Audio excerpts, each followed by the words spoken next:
They're not what you think they are. You got the whole. Know when to run your money.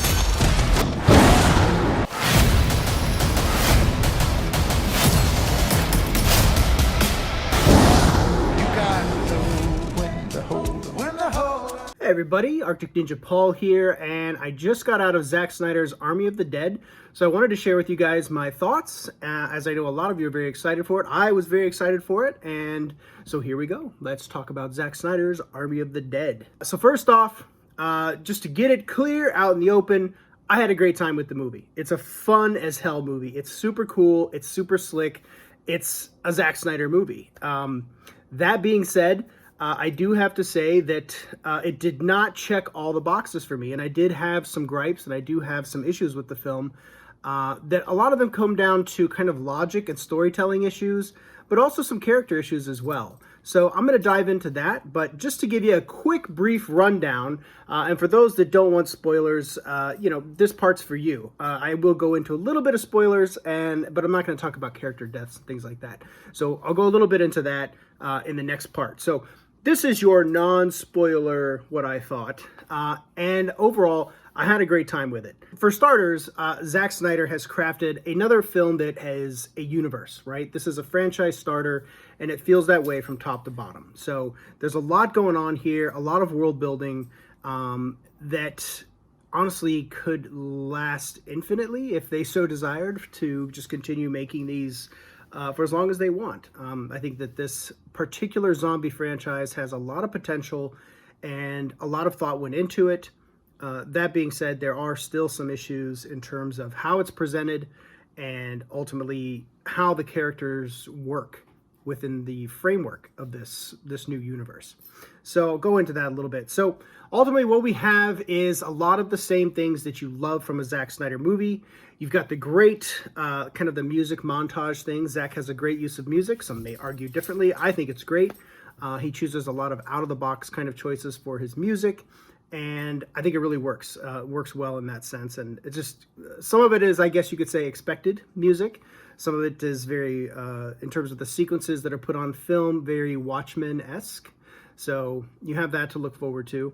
So in terms of character, we know that Dave Bautista is in the film. Bautista is a presence, right? Like, we love Bautista. He's a great presence. And he is somebody that, for a man of his size and stature, a lot of times you don't expect him to be as well acted or well-rounded as a character. But Dave has worked very tirelessly to break those boundaries and does not want to be another Dwayne Johnson, which is cool. He definitely gets a chance to kind of flex his acting muscles a bit here. Not as much as something like Blade Runner 2049 or probably what we'll see in Dune, but he does get a little room to stretch here. So he's not just the muscle with a gun. That being said, the areas where they're trying to expand with him in terms of really fleshing out his character don't always come together in the film and can seem a little basic. However, Dave really does make the most of it, and you do get to feel quite a bit of the emotional impact that he's trying to convey on screen, which is definitely more than you could say for some of his counterparts.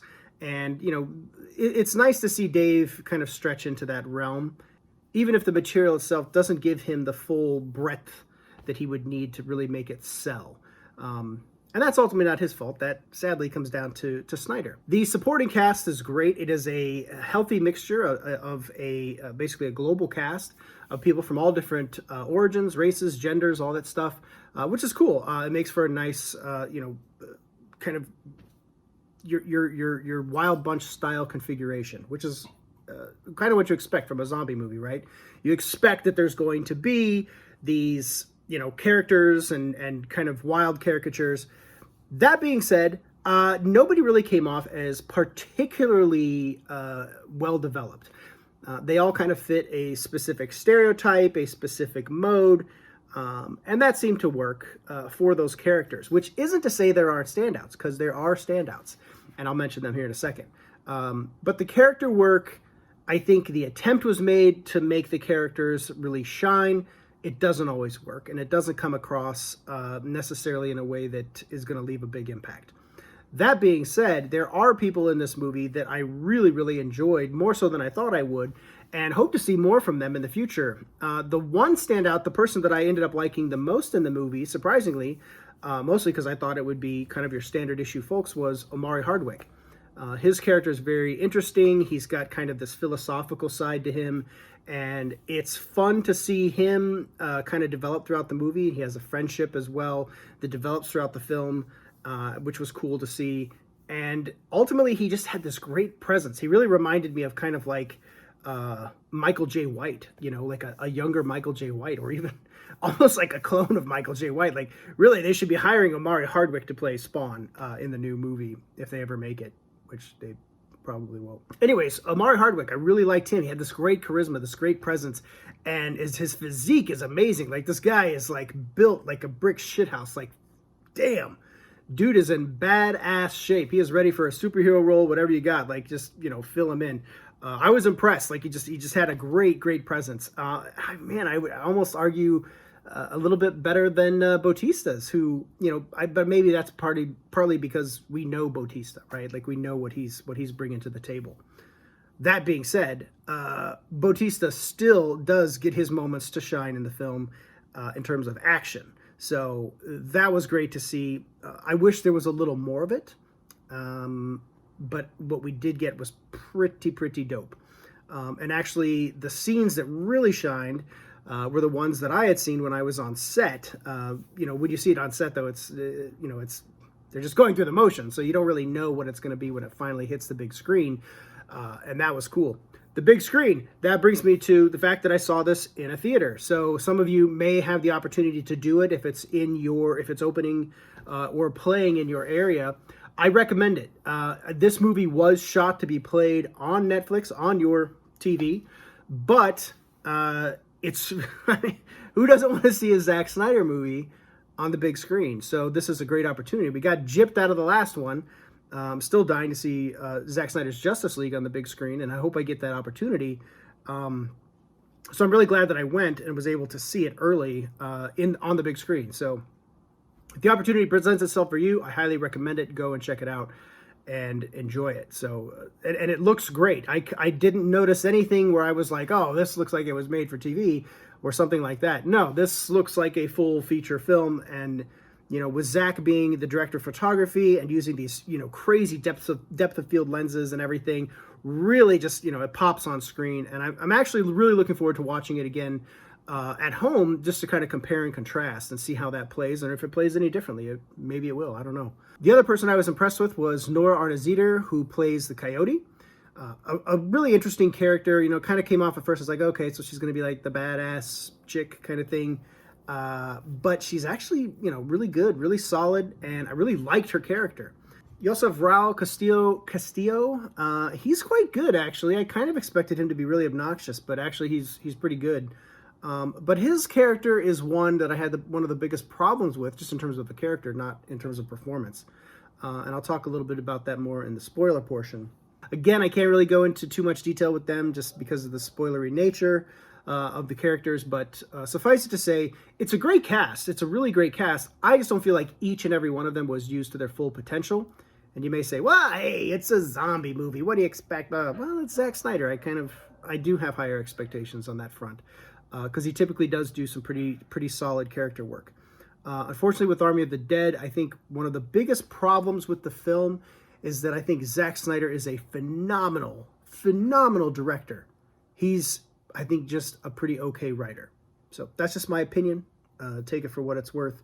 I think that he probably could have used a better polish on the script, and I know he worked with somebody else to develop it, but I think that there's some certain beats that just did not come off in the film that should have. So that was probably my biggest problem ultimately, was story and character beats that just did not work for me. So I mentioned the music before. You also have a score by Tom Holkenborg, Junkie XL, and it's great. It's actually a really solid score. Really taps into some very emotional cues. I won't say it's Justice League level in terms of your operatic style score, which of course I don't think you would expect that for this, but it is quite good. So you have that to look forward to if you're a fan of Hulkenborg. I had a great time with it. There's tons of blood, tons of gore, some really great, the opening sequence has got like some really great blood and gore stuff, just really fun. I actually wish we could have gotten just a little bit more of that throughout the rest of the film, but we do get some payoff. There is some really fun, crazy stuff. And I feel like this is a movie that a lot of people will probably watch again and again and again and again to get their fill of that, because it is cool. And it really opens the doors to explore the zombies and the zombie mythology that they kind of create. And you can speculate, and it doesn't answer all the questions, which is good. That's kind of what you want with a zombie movie. You want to be left wanting some more, right? You want to be left feeling like, oh man, I want to know like what else. But I'm glad that they didn't, and I guess that's kind of spoilery, but they don't spoil the zombie surprise. So there's there's teases, but there's still a lot of questions that have been unanswered. And I think that's awesome. So overall, I had a good time with Army of the Dead. I just was not sold on the characters or the story as well as I had hoped. So it's a good time that I think could have been a great time. And that's just what it is. Sometimes you win some, you lose some. I love Zack. I'm so happy to see him back. So happy to see him, being the director of photography and really taking control of it.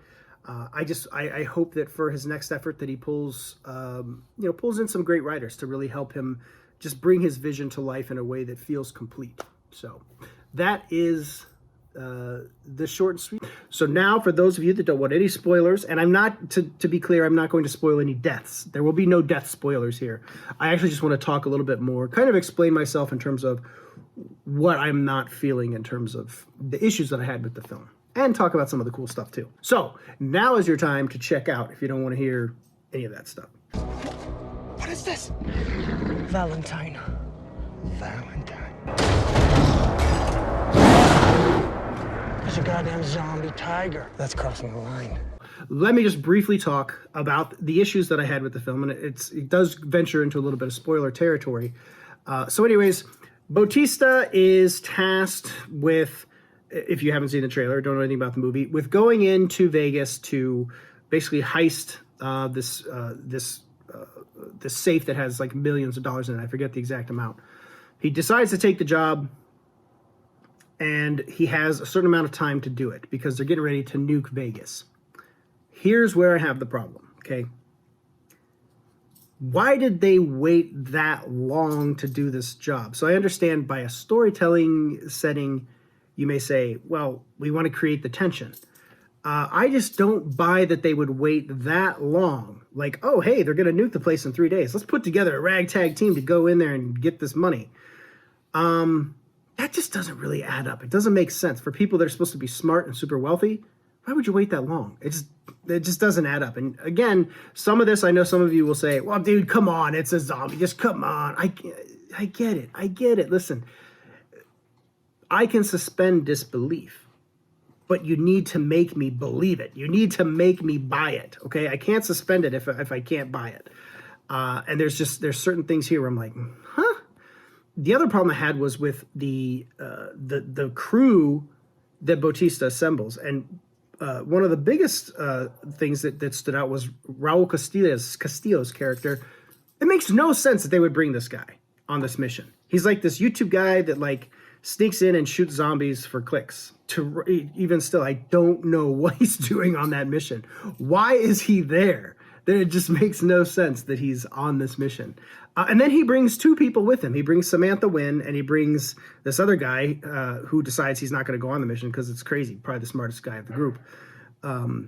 But he brings Samantha Win, and the thing that bothered me is that Dave Bautista's like, yeah, all right, cool, whatever. And I'm like, really? Like, you guys are like breaking into a zombie-infested area to break into a hotel, break into a safe, steal money, fix a helicopter, and fly out under a time hack that is ticking down to an atomic bomb. Wouldn't you want to have like the best crew, people that you could count on, people that you knew would be able to handle this kind of thing, rather than, yeah, give me this YouTube star. That sounds like a great idea. And he's like, oh, I'll do it for $500,000, which makes me think, I'm not sure if this dude is like such a huge YouTube star. That sounds like it wouldn't be enough to make him go and risk his life for that. So, just didn't add up. His character doesn't add up why he's there. And further, Bautista's character is meant to be, or played up to be, the leader of this group. And he just seems to be like, just kind of like blasé about everything, you know? He's just like, you know, oh, whatever, I guess I got these guys. Sure, they'll be cool. All right, we'll go and we'll do this thing. He just doesn't come off as a leader. Like, I guess, like, if this movie were made in the 80s, it'd be somebody like Schwarzenegger or Stallone, right? And they just wouldn't be those characters. And rightfully so, from a military background, from my own military background, I wouldn't want to be on this mission with some of these guys. Like, I'm not taking this guy. And who the fuck are these guys? I don't even know. Like, you just brought some fucking friends with you? No. Fuck no. So, you know, the logic aspect. And maybe that goes part and parcel with the zombie genre, because it's like a, you know, ragtag group. But this isn't people that just happen to all run into a mall and get trapped in there. This is people that were formed on purpose. So, yeah, like, I get it. You want to have, like, these varying personalities, but it just doesn't make sense when it's a planned operation and not something that's by chance. So that's where it just really kind of stuck out to me and became an issue. The other issue that I had was they really wanted to play up this angle that Bautista is trying to reconnect with his daughter, played by Ella Purnell. And they have, like, you know, kind of a moment that's, you know, which I don't want to spoil, but, you know, that they have a history, right? They have some skeletons in the closet, pun intended. And the issue is that it just doesn't feel, I don't know, big, bold enough. It kind of just feels like, of course, there's a scene in the movie that you're like, of course, I'm waiting for this scene to happen, of course. And it's meant to be like, you know, kind of a big emotional scene, but you could probably just figure out what that dialogue is going to be on your own without them even saying it. Again, this is where I feel like, you know, with Snyder, who, listen, I'm a huge, tremendous fan. I love Snyder's work. I just feel like when he is doing, you know, some of the writing, it's just not as sharp. And I think that was one of the same problems I had with something like Sucker Punch. You know, it just didn't come across as well as it could have. The action, the aesthetic, the music, all of that, brilliant, beautiful, gorgeous, awesome, great, fucking awesome. I just wish that everything had coalesced for the film. The other thing that's really cool is the zombies. Okay, so this is zombies unlike you've ever seen. If any of you've read my set visit report, or if you've just happened across it on your own, you know that there are what they call alphas and shamblers. Shamblers are your standard zombies that just kind of, you know, the zombies. And then the alphas are like these smart zombies. And they play that up to a point. And there's some really great stuff in there, which I refuse to spoil, in terms of what the alphas have going on. Some really cool stuff. Some very almost Dawn of the Dead kind of stuff that's going on. There's no real ties to that movie that I could spot, but there's definitely some interesting connections. However, there needed to be more. There needed to be just a bit more about the zombies, about, you know, their organization, and a little bit more suspense. And that is the area where I really struggled with, was the suspense aspect, and mostly because I could not buy into the story. So you know already that from the trailers or whatever, that they're going to nuke Vegas. They're going to nuke it on July 4th because, hey, cool, blow it up on July 4th. It's how, you know, American celebration, blow up an American city. They move up the date for it to happen, right? And they discover it, the crew discovers it while they're waiting on the safe to be cracked, and they're just watching like CNN. And they're like, oh, hey, the president's moving it up. So they're actually be nuking it in like an hour and a half, 90 minutes. And they're all so very like, oh shit, 90 minutes, can we do it? If you told me they're like, hey, in 90 minutes we're gonna drop the nuke, I'd be like, let's get the fuck out of here. Like, the safe's not even open, let's go. That's just like, logically looking at this, there's issues, okay? I get it. Listen, I think one of the biggest things that the biggest aspects of your enjoyment of Army of the Dead will come with how much or how easily you can suspend disbelief and how wrapped up you get on details. Now, this isn't like, you know, some crazy detail about, you know, military tactics and things like that. You know, this is just kind of basic human stuff. You're telling me in 90 minutes they're gonna nuke Vegas. We're kind of in the middle of it. Dude, it probably took them 90 minutes just to walk there, okay, from coming from the outside in. So 90 minutes, they're like, they haven't even cracked the safe yet, right? So in 90 minutes, they've got to crack the safe, which the safe guy is like, yeah, it's going to take me 30 minutes. So that's 30 minutes gone right there. Safe has to be cracked. You've got to, once it's cracked and open, you've got to bag up all the cash. You've got to haul all that cash topside, load it onto a helicopter, load everybody in, and fly off. Anybody that's ever done anything knows that cut an hour to do that. I don't think so. No. And the bigger problem with that is that the suspense just does not feel genuine, because everybody's just kind of like, all right, well, I think we can do it. Like, Bautista's just like, well, you think we can do it? And I'm just like, dude, what the fuck? Like, you should be freaking out right now. And I think that's what the film needed was, I think the urgency was assumed, and that is the problem. It was assumed that we would just be like, hey, a nuke's coming. Of course, people are going to get that. It's fucking serious. But it doesn't play on screen that way. That is a problem. And Bautista's just not like, he needs to be like, hey, let's go, let's go, let's go, let's go. Nobody's like, hey, let's hurry up. They're all kind of just like, hey, well, I think we can do it. And, you know, they're all happy when they get the money, and they're like taking the time to like, you know, to fucking make it rain. And I'm like, bro, you got 60 minutes to get on the fucking chopper. Stop playing with the money. Get your fucking shit bagged up and get topside. Let's go. Yeah, so that irked me. And I think, you know, I know that Zack was inspired by like Aliens and things like that, and he wanted to make something akin to that, or Escape from New York. But the problem is, think about Escape from New York, right?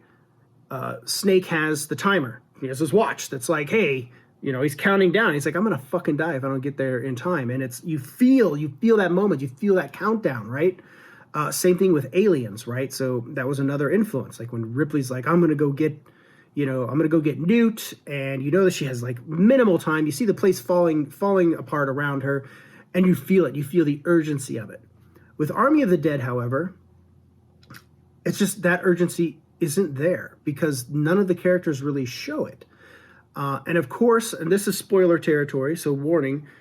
So Ella Purnell's character, the only reason that she's there, again, spoilers, I don't want to get yelled at. The only reason that she's there is because she wants to help save this woman that went in to like break into a machine to steal money to pay her way out of this, camp that they're holding Vegas residents in because they might be infected. That is very poorly explained as well, by the way. It's like they were trying to make this connection to immigration. It just didn't work. It doesn't come together at all. It's not explained very well, and you're just meant to buy it. And it's not done well. Anyway, she's there because she wants to save this woman because she's got kids.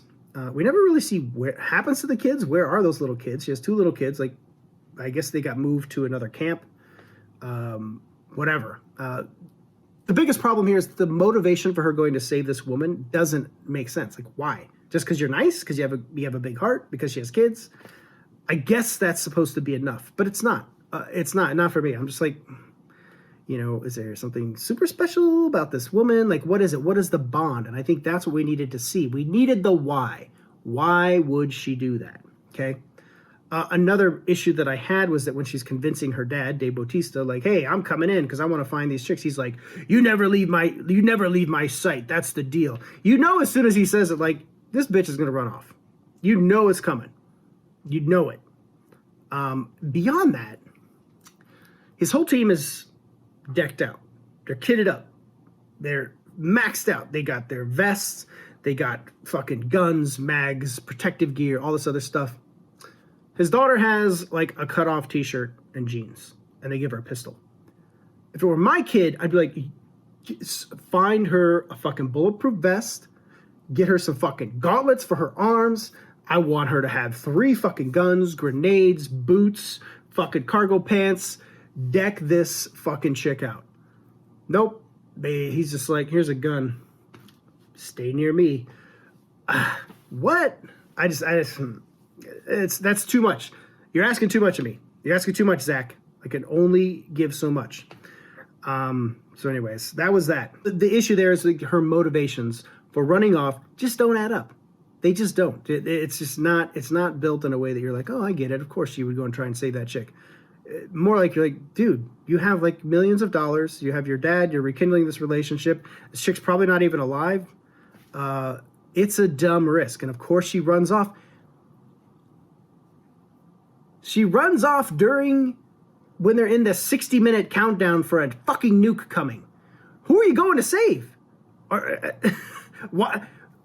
Again, the logic. You're going to go get her, I guess, maybe find her. And have you ever been in a hotel in Vegas? Ever been inside a hotel? If all the floors that they have, like, listen, it just doesn't add up. It doesn't make sense. And of course, Bautista, it's like a recreation of the alien scene. He's like, he gets in the helicopter. He's like, hey, go over to that other hotel. I'm going to find my daughter. And so here's another situation where, it just doesn't add up. For another thing, and this goes back to when he was kidding her up or not kidding her up, and just giving her a gun and sending her in. Why doesn't he have like a tracking device or something put on her so that later on we could be like, oh yeah, he could find her? Because the thing with urgency, the thing with suspense is that you want to believe that they could accomplish this, not out of chance, but because they have the tools to do it. It's still a long shot. It's still difficult, but it's possible. This thing like, oh, land on the roof and I'm just going to go, floor to floor in like a 50-story hotel to find her? It's too much. It's too much. It's too much to ask of me. And that just irked me. So it feels like I'm tearing apart the movie. I'm not tearing apart the movie. I'm tearing apart that aspect, is the logic aspect, the character aspect. It doesn't add up. It doesn't make sense. It doesn't work. Maybe. Now listen, I just saw the movie tonight, like just a couple hours ago. So of course I could watch this again and feel a little differently. It's very possible. And the thing is, I absolutely will watch this again because here's the thing. It's a Zack Snyder film. It's got all the Zack Snyder goodies, all the stuff that you want to see. It's there. Okay. Unfortunately, the story just doesn't come together in a way that I really, not that I wanted to, in a way that it needed to. Okay. And, listen, I'm not a part of the, like, I don't know, I guess, I don't want to badmouth any Snyder fans out there. I'm not going to. I'm just, I'm not going to forgive every cinema sin because he's a great filmmaker. Great filmmakers make mistakes and they do things that don't make sense frequently. I don't love every Spielberg film. I don't love every Christopher Nolan film. I don't love Army of the Dead, but I did enjoy it. I had fun. There's plenty of stuff in there. I laughed. I shitted. I fuck. Plenty of that. There's some cool shit. And honestly, I just don't want to spoil any of that. So if it sounds like I'm picking on the movie, I'm not really picking on it. I'm just criticizing it for the issues that I had. And maybe you'll have them, maybe you won't. You could come back here after you've seen it, and if maybe this is something that you can relate to, maybe this is something we'll say, oh yeah, I had that same problem. That was an issue for me as well. Or maybe you could say, this guy doesn't know what the fuck he's talking about. And that's cool. You could do that. Anyways, that is my Army of the Dead wrap up. Those are my thoughts. That's my quote unquote review. I don't do scores. Scores are dumb. If that were the case, you could just go to the end of this video, look at the score and call it a day and jump into the comments. That's not how I work. That's the movie that I saw. Real quick plug though for another movie that I saw that has great character work and action, which probably wasn't so great that I watched that just before this because it kind of made Army of the Dead pale in comparison, was Riders of Justice with Mads Mikkelsen. So if you're looking for, if you don't have as much fun with Army of the Dead as you want to, and you're looking for something with great character work and also great action, Riders of Justice, I think it's coming out next week. So give that a look. I just, if anything else, that's just another recommendation. It doesn't have to be in competition with Army of the Dead, but it was a really cool movie that I watched last night and I actually loved it. And Army of the Dead I enjoyed, I just didn't love it. I look forward to watching it again though, and I love seeing Zack Snyder back behind the camera. We finally got a new Zack Snyder movie, and I hope to see everything else that he does going forward in theaters and with his entire vision. just with better writing. So that's all I got. Make sure to check out my shop at Arctic Ninja Designs over on Etsy. I got Zack Snyder shirts. I have Release the Air cut shirts. I have tons of movie shirts. The written and directed by Quentin Tarantino one seems to be one of the most popular ones and is actually my favorite. And there's tons more designs coming. So check that out and pick yourself up a shirt. Help support people like me to do things that I do, to make more shirts, to make videos, and all that other stuff. So I appreciate your support. And, you know, you're not just supporting some dude on the internet. You're supporting a small business, a veteran-owned business, and I do appreciate it. And thank you graciously for everybody that has bought a shirt or something from the shop. I genuinely appreciate it. So thank you. You can check me out on Twitter at way too many things to say at once, at Arctic Ninja Paul, and I look forward to seeing you and interacting with you. So hit me up anytime. Make sure to like and subscribe here. More videos to come. I've got so much stuff in editing. It's crazy right now, so keep an eye on this channel right here. Much more to come.